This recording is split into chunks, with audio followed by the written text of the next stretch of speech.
kaip įmanoma trumpiau, konkrečiai, sakiniai. Taip, matau, ponas Rimantas ima. Gerai, ponas Rimantai, pradėkime. Tai rutininiai darbai 3 pagrindiniai. Valstybės biudžetas kitiems metams. Valstybės investicijų programa kitiems metams. Sodros biudžetas kitiems metams. Sekantis darbai. Teisingos valdančios koalicijos suformavimas. Ideologinių pagrindų.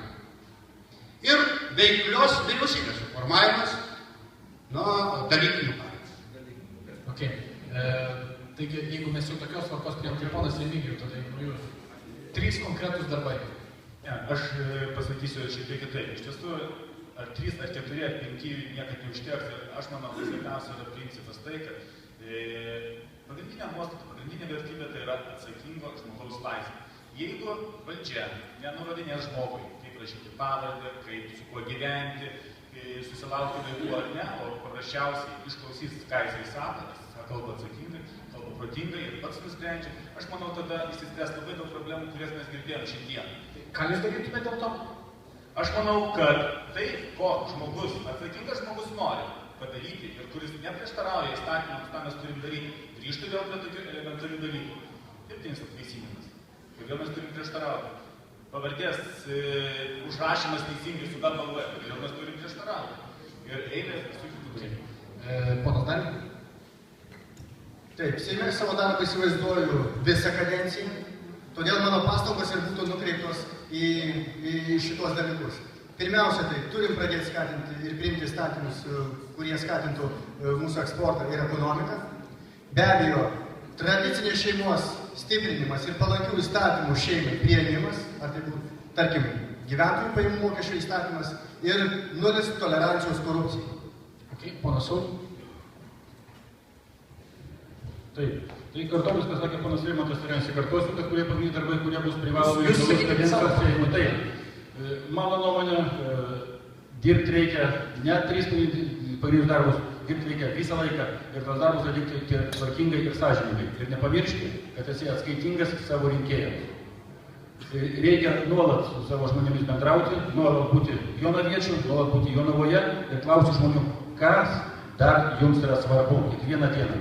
O nesma dalyvauti, nepabūti čia tik rinkimų metu ir po to būti Vilniuje. Okay.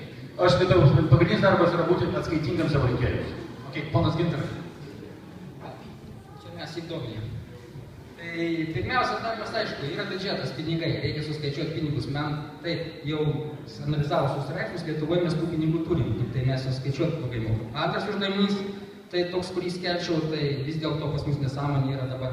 Mes kraitišką variantą turim, bandom slėpti savo biudžetą, tai reikėtų jungti VMI su sodra. Iš karto yra paskaičiuota, kad 40 eurų galėtų padėti pensiją, jeigu mes taip sutaupytumėm pinigų su šitą reformą. Nu ir kaip sakė gerbiamas Saulius, aš pažadu, ant 2 kėdžių nesidėsiu ir tikrai bus atskaitingas jums. Jokiai ministerijai nevadovausiu. I don't want to be minister. Ponas Lamėnas.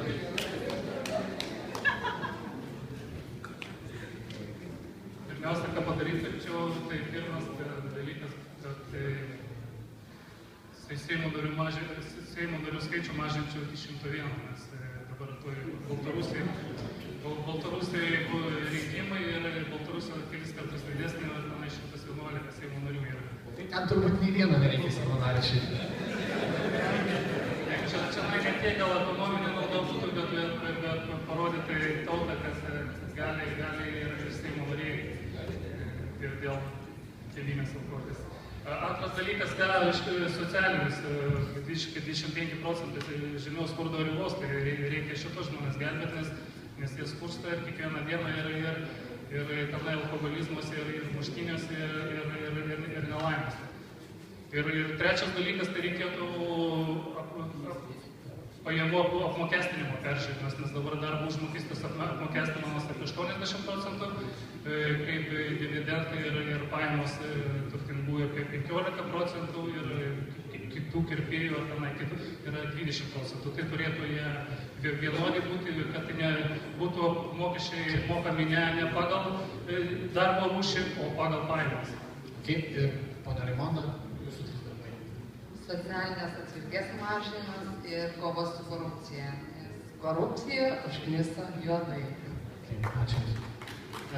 Tai ką, labai ačiū Jums, kad čia atėjote, labai ačiū kandidatam.